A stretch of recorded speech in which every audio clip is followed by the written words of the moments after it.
are you insulting me on my public official functions, or it is a personal accusation on me?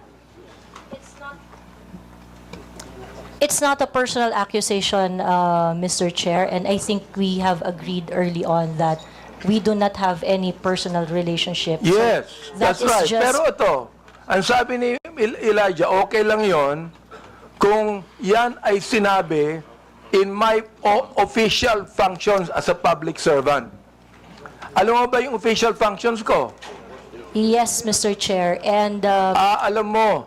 So therefore, hindi ka naniniwala sa aking official functions, kaya tinawag mo akong gago. no, Mr. Chair, the observation that I uttered to describe your performance of your official action, that is my observation. That is what I felt. Well, inobserbuhan mo ba yung aking official functions? Yes, Mr. Chair. Inobserbuhan mo since I won in 2019? No, Mr. Chair. I closely monitored your performance as a congressman in the 19th Congress. And you hated me for that?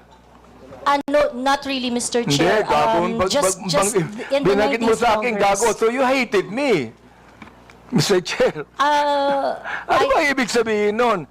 Binanggit mo, gago ako, binanggit mo, isasampal ko ito sa pagmumukha mo, binanggit mo, I'm going to be, hindi ko babanggit eh. Okay. If you prepared, binanggit mo yun eh. May I Oo. respond, Mr. Chair? Therefore, you hated me. Hindi pwedeng sabihin mo sa akin na you love me. Is that the person that you said that you love me? I love you, and because of that, isasampal ko ito sa'yo. May I respond, Mr. Chair? Yeah, go ahead. Sige, Okay. Mr. Chair, go ahead, respond. At the very most, I do not like your performance as a member of the 19th Congress. But hate is such a powerful word because we established earlier that we do not have any personal relationship or any Kaya nga, personal Mr. Chair, affiliation. binanggit mo yung human rights. Yes, Binanggit Mr. mo yan kanina, Chair. di ba? Correct, Mr. Therefore, Chair. Mr. Chair, you violated my human rights. Why? Because when you said those profanities, those insults, yung gago, yung isasampol ko ito sa pagbubuka mo, you violated my human rights. You did. May I respond, Mr. Chair? Teka, Mr. Chair, hindi ako nagagalit sa'yo. Okay? At wala akong pakialam sa'yo. Kahit na anong sabihin mo, okay lang sa akin. Alright? Pero itong ating pinag-uusapan ngayon, merong kinalaman sa mga legislation na aming gagawin later on. That is why I am asking you right now. Sapagkat napakahalaga nito.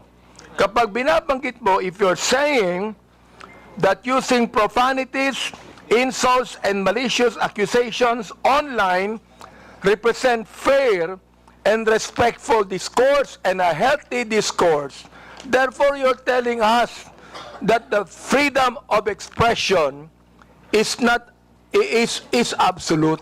You can say anything you want, and that is freedom of expression. Yun ang sinasabi ko, Mr. Chair.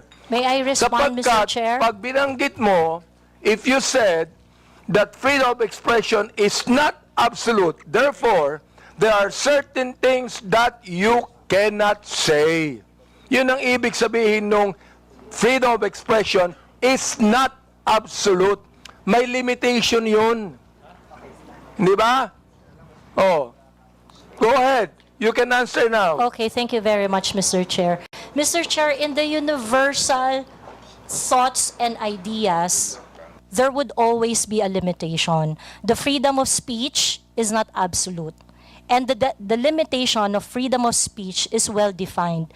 Under the law, under the jurisprudence, there are things that you cannot say. There are things that Mr. Chair, you what cannot... jurisprudence are you talking about? Supreme Court decisions, Your Honor. Can you tell me what law? example of law that limits your Yes. freedom of expression? For Can you example, tell me the Mr. Chair, jurisprudence? yes, Mr. Chair. For example, Mr. Chair, there is, I cannot specify the specific law, Mr. Chair. There but is a law on libel. Yeah, law There on is libel. a law on slander.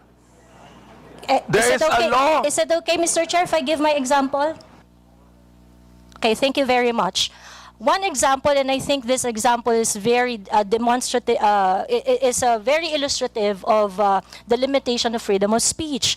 Right now, it is election, midterm election, and it is not allowed that people are going to campaign on the day of the election day. That is a clear prohibition to express on the part of the citizen to say whatever they want to say on that Teka, election day. Mr. Chair, ano po ang connection nung binabanggit mo? I'm asking you about the jurisprudence. I just told you that there is a law against on libel, on cybercrime. What you said today is libelous. What you said here is libelous. Why? Mr. Because Chair. there is a malicious intent. When you use profanities, when you use the word gago, there is a malicious accusation, and that is libelous. Mr. Chair, if that is your assessment of that kind of statement, you not will only have your... libelous, Mr. Chair, dali lang ha, not only libelous, ha, that is also unjust vexation on my part.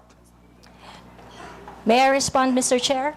Go ahead. Okay, Mr. Chair, if you think that you are violated by my exercise of my freedom, you would have your right and No, be no, in court Mr. Chair, so that, don't so worry. that the maliciousness of Mr. that Chair, statement don't can be worry. I'm sorted not out going in the to charge you proper in court. authority. Don't worry.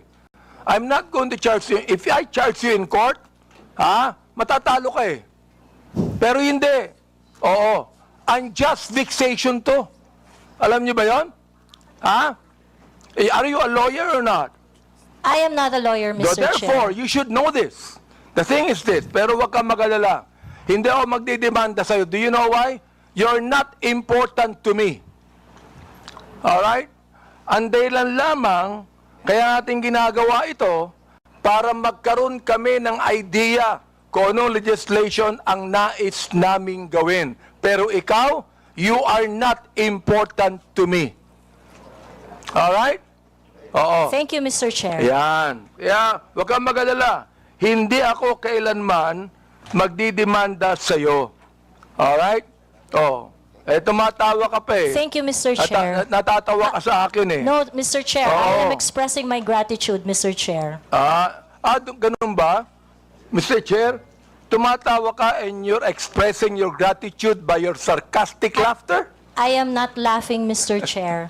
It's just a natural smile, Mr. So Chair. gusto kong tanungin po, itong ating vloggers na ito, kayo po mga vlogger natin, do you agree with what Miss JOIE CRUZ said? Every one of you could be able to answer, if you agree.